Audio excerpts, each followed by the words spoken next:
Y'all ready? Y'all ready?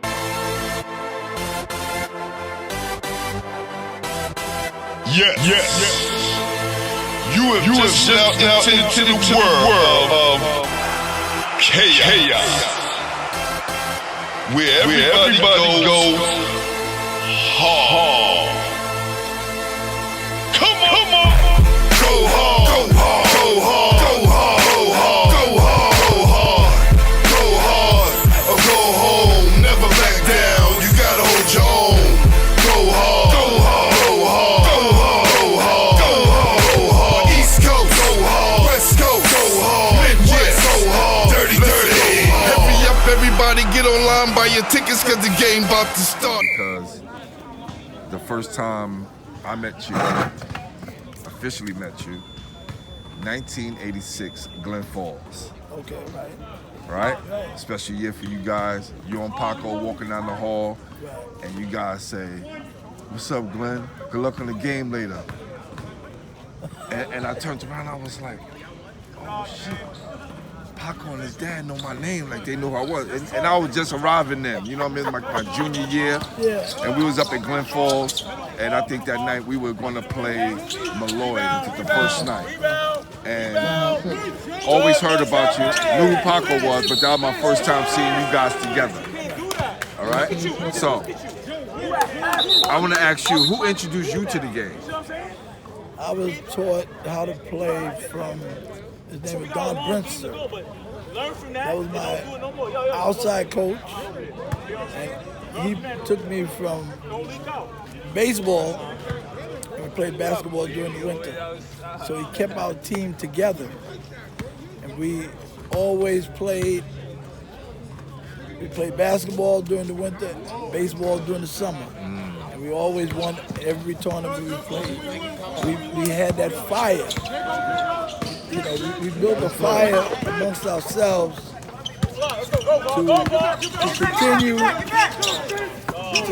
to continue playing hard, whether it was baseball or basketball. We always played hard as a team, and we respected one another. He taught us to respect the opponents. Never catch your attitude. We lost very few games. Very few tournaments did we lose, baseball or basketball. But we understood that people can't always win. You can't always win every game. Right. So, and that's what I teach in my program, that you're not going to win every game, but at least give 100% effort. Give 100% effort, then I'm with you. If you don't give me 100%, I take you out. You sit on the bench and think about it. That's right. Well, listen, Coach Ray Haskins, he's the godfather of the show. Right. And he told me that you're one of Brooklyn's best baseball players. Right. Yeah. Wow. This is something I knew for a couple of years now. But how did you get started in that? Baseball, I was 9 years old. It was the same coach? It was the same coach? Yeah, same coach. Okay. But what happened was, Ebbets Field was my motivator. I knew all the Dodgers. I lived 10 minutes away from Ebbets Field. In 1958 is when they moved the Ebbets Field to Los Angeles. I sat and cried the whole day when they told me that they were moving to Los Angeles. Ebbets Field was my motivator. I used to go to every game. I sat in the dugout. Pee Wee Reese, Junior Gilliam, Duke Snyder, Gil Hodges, Jackie Robinson, Roy Campanella, Don Newcomb, Carl Perillo, Duke Snyder, all these guys, and Sandy Ambrose. All these guys are my heroes. I always wanted to play baseball. My motivator was, they had a game before the original game. It was called Happy Felton in right field, and you were on TV, and they played Pepper, and I couldn't wait to get on that show. So that was my motivation. I played in Yankee Stadium and Shea Stadium in 1965. We won the city championship in baseball and basketball at Erasmus Hall. And that was my motivation to play in those places. And I got that chance. Wow. What position did you play? I pitched. In baseball, I pitched. My record was, I don't want to brag, but I lost very few. I heard that you were few. such a dynamic baseball player. Very few. Hit a home runs, win my own game. I was a hitter too. Wow. Yeah. So I played in, that was the highlight of my life right there. Playing in Yankee Stadium and Shea Stadium. Got a chance to play. And it all came through Ebbets Field. Right. And then the next journey was basketball, because you was on one of the greatest high school teams in New York City history. Yeah. I don't think we really got the recognition after. I don't really think, because I think all of my players on my team should have been in the Hall of Fame. That's how good we were. Our practices were tougher than the game. Our practices alone. So at that time, Bernie Curzon was the head coach. Albert Dane he had to step down. He had a bad heart, so he stepped down. But he was there at every game. Albert Dane was a great coach also. Wow. Who was some of the guys that was on that team? Oh, we had George Thompson, Colt Cannon, Ollie Shannon, Frank Payton, Saul McMillan, Barney Shulman, Zigmo. I forgot Zigmo's last name. Zigmo was there, and we had a great. That was just a great team. Great. We could play some of the colleges. We were that good. That's how good we were. What was you guys' record while you was at Erasmus? 22-0. That game, that in 1965, we won the city championship. We were 22-0. We played against Lou Alcindor. Now I definitely want to talk about that game, because I posted something last year of that team, that team that you was on, right? And I had to go to Larry. He was like, "Yo, look, your dad right there." He was like, "Yeah, that's the team." Yeah. Yeah, that article has been passed around online for some years now. Okay. So what year did you guys play against Lou Alcindor? In 1965. 1965. Well, 64 going into, I think it was around Christmas time we played them. Is it that same undefeated year? Yeah. But it was set up to be a scrimmage. Oh. But when we got off the train, we were walking down 10th Avenue on 58th. Power Memorial was on 58th and 10th Avenue. 57th and 10th Avenue, something like that. But we get off the train at the Circle, and we walking down to the 10th Avenue, and we see crowds. I mean, unbelievable crowd. And one of my guys said, why is such a crowd? He said, because they're undefeated and we're undefeated. They had 5 All-Americans on the Power Memorial. Wow. And we gave them a run for their money. How did y'all stop Kareem? Kareem. Or Lou Alcindor at the time? Lou Alcindor. I had two monsters inside. I had Colt Cannon and George Thompson. They jumped to the top of the backboard. They didn't care. They didn't care who he was. Played him. They pinned him to the backboard, matter of fact. Really? Pinned him, yeah. That made him mad. He got mad after that. I hit 9 for 9 jump shots from behind the key.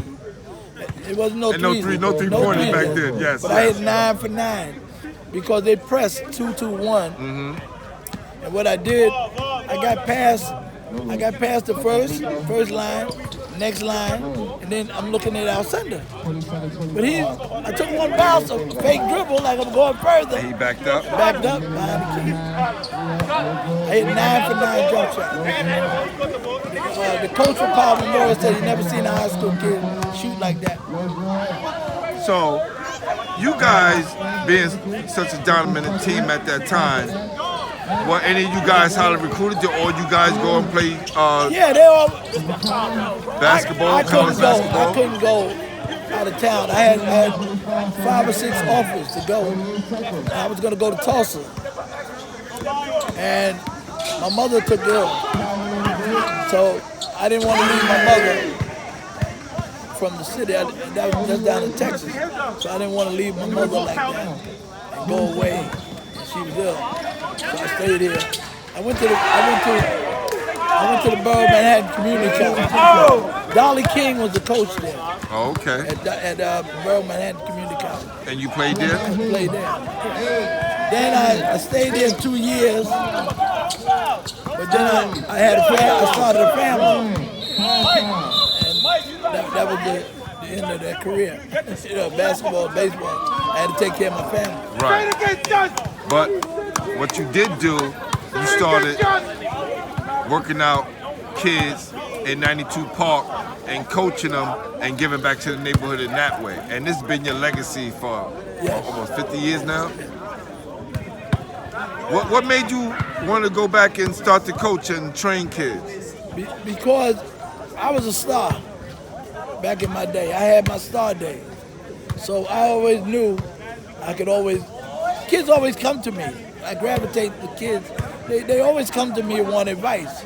So I always give them advice, positive advice to help them along with their life. I give them life skills too, not just the basketball. But when I started my program,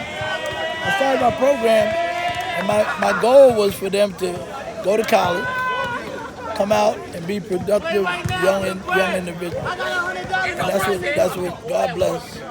They've done that. Any one of my kids that played for me, I can stop them in the street. I can stop them in a car. They all will tell you the same thing. Tell me the same thing. If it wasn't for me, they wouldn't be in the situation they're in today. And I love it. I love it. Listen, you're very big in the basketball community here in New York City, especially here in Brooklyn. When I'm doing my show, a lot of people bring your name up, always talk about Paco and the amazing career that he has. Yeah. Let Paco know that the brotherhood and sisterhood of New York City miss him. Yeah.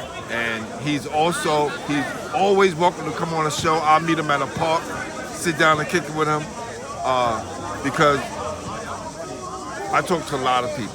Yeah. I've been doing this for a year now, and I have 186 shows. Yes. So every now and again, his name come up. And I have on YouTube, there's a video that says, which New York City star guard gave Kenny Anderson 47? I know you remember that game. Yeah. And I heard he was hurt. Yeah.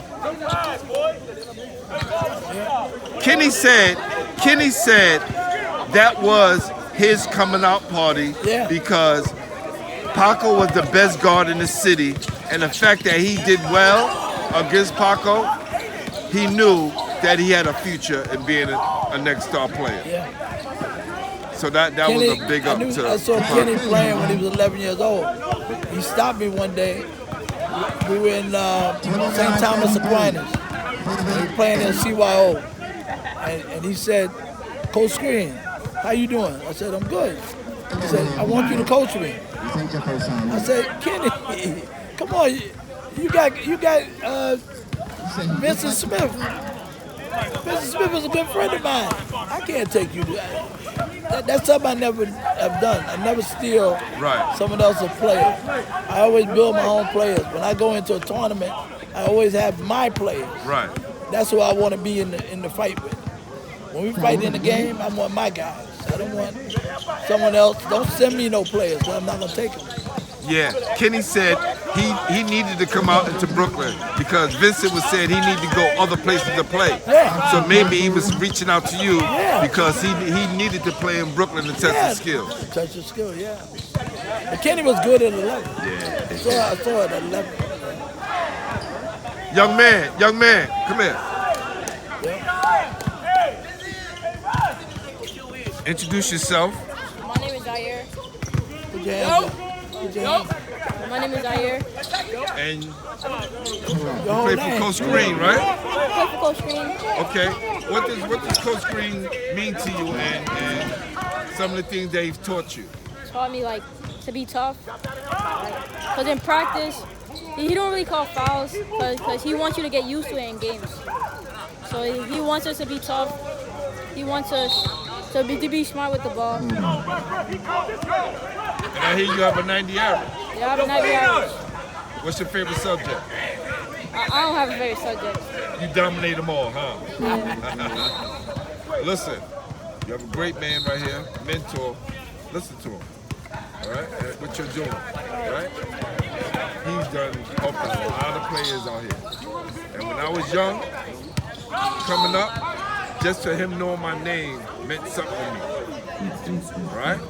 So you keep listening and good luck. All right, Coach. So tell me, who are some of the greatest players that you've seen coming up? Oh, my toughest player was Boys High, Eldridge Webb. Eldridge Webb went up for a jump shot one time, and all I saw was sneakers. I've never heard that name. I've heard a lot of Boys High players. I've never heard that name Eldridge before. Webb, I'm going to be honest. he was the baddest thing out there. Vaughn Harper. I heard Vaughn Harper, Boys High was our thorn in the side. Connie Hawkins. But they were our thorn in the side, but we beat them in '65. We beat them 3 times in 1 year. That's never heard of. No team has ever beat Boys High 3 times in 1 season. We beat them 3 times in 1 season. So I know the coaches had a fit. How good was Jackie Jackson? He was great. He could jump to the top of the backboard. His name was Jumping Jackie Jackson, Yeah, right? he could jump to the top. I mean, it was great players. McMillan, Jim McMillan was a great player. Big hands, Jick Big McMillan. hands, yeah. Yeah. What was the guy's name? DeWitt Clinton was a great high school. It turned out a lot of good players. Listen, DeWitt Clinton has the most city championships in New York City and put the most pros in the NBA out of any school. They were great. They were great. And I heard them and Boys High had an advantage because it was an all-boys school. Yeah. Was it Erasmus all boys? No, but what happened, you had zones. You had the zones. Boys High had an open zone. They could get players from anywhere. Got you. So that was the difference. Erasmus had a zone. We couldn't take everybody. We couldn't get every player. Did you play on the same team as Billy Cunningham, or did he No, play Cunningham was before me. He was before you. Cunningham and Charlie Donovan was before me. But your team that year, that 22-0 team was the best team. That team was one of the best teams. New York City history. Without a doubt. I would have put us against anybody. Don't care where we played. We played all. The coach took us all over the place because he knew he had something to play. He played Jersey, Long Island. And, we destroyed every team we played. There was no defenses against us. We played zone. We popped them outside shots. We had George Thompson was one of the best jump shooters around. Yeah. Cole Cannon inside. He was only 6'3". Played center. But he matched up against anybody. Them guys were 6'8". He played against them. That's why we were tough. We were tough. Ollie Shannon could outshoot anybody. You guys were great shooters. I was a great shooter. So 9 for 9. So when you put a zone on us, what? And man to man, we going to the basket. We know how to go to the hoop. Like I say, I would have loved for them to have video there. Right. To show these young kids how to really play basketball. Because we were taught the right way to play. Yes, I can Back say in the that. day, we were taught the right way to play. And that's where I teach my kids. The basic fundamentals is what you need to carry you through. You got the basic fundamentals, you can get through. You're gonna make your high school team if you leave me. Any kid that leaves me is gonna make his high school team, without a doubt. Because he'll have everything he needs, and the high school coach will see it. Okay? When did you know Paco was gonna be special? You know, I knew he was gonna be special anyway because he's your son. But we talking about strictly basketball here, Coach. Okay, basketball. When he was at the age of 13. At the age of 13, he tried out for I forgot which exact tournament it was, but it was a group of people that tried out, and they cut him. But what happened was the coach at that time was from Queens, and he picked the whole Queens team. So when I came home from work, I said, "What happened?" He said, "Dad, I got cut." I took him out to dinner. We talked about it. And I said, that's the politics of the game. Now you know the politics now. Now you know what to do. When you run up against those guys, you know what to do. And that's what he did. When he got to high school, he met all those guys. And each one of them, he destroyed them. Remember that fire? He had that fire. Yeah. You can see it. He was very gritty, very tough, and didn't back down for anyone. When he played against Bishop Lachlan one night, at that time, Pat Quigley was the head coach. Did they have James Majors then? No, it was before. James Majors was before that. But Pat Quigley was the head coach. Yes. Pat Quigley, during the summer, was Paco's coach in 5-star. Didn't pick him for the All-Star team. So you know the fire he had when he saw Bishop Lachlan. He scored 42. That set the school record. 42. Cool. Yeah. Wow. I mean, that was a game, and I was at that game, happened to be at that game too. And there's very few games I missed of my son playing, because I know the support is part of the game. You gotta support your child, and that's what I did. I burned up when he went to Providence College. I burned up I-95. I burned that up. Good time. Final 4 days. Burned it up. You could have never told me they were going to make the Final Four that year. I couldn't believe it when I saw the team. When they made the Final Four, that was a blessing. Complete blessing. Yeah. And listen, his teammate, because he played with Billy Donovan, correct? Yeah. Billy Donovan is one of the most mentioned people on my show. Really? Amazing. You have no idea how many people come on the show Yeah. and talk about how good Billy Donovan Billy was. Donovan was a great player. Great person. His father was a great person also. Good people. I mean, that's what I always told my son, to surround yourself with good people, positive people. And that way you go further. In life, you're gonna go further. If you're around positive people, that's it.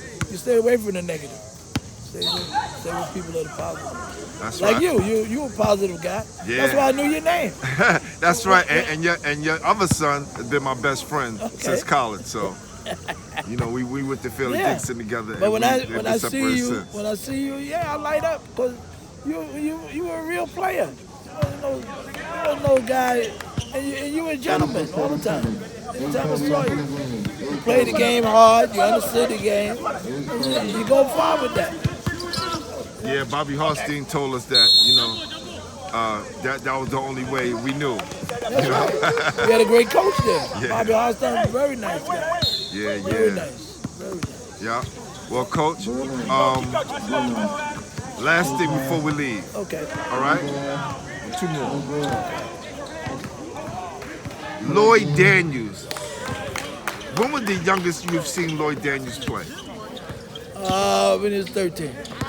Him and Paco played together. Now, I was speaking to Coach Rob Holford, and Coach Rob Holford from Queens, he said, I seen Lloyd play at 12 years old killing grown men. Could have been. I seen him when he played in Citywide with Riverside and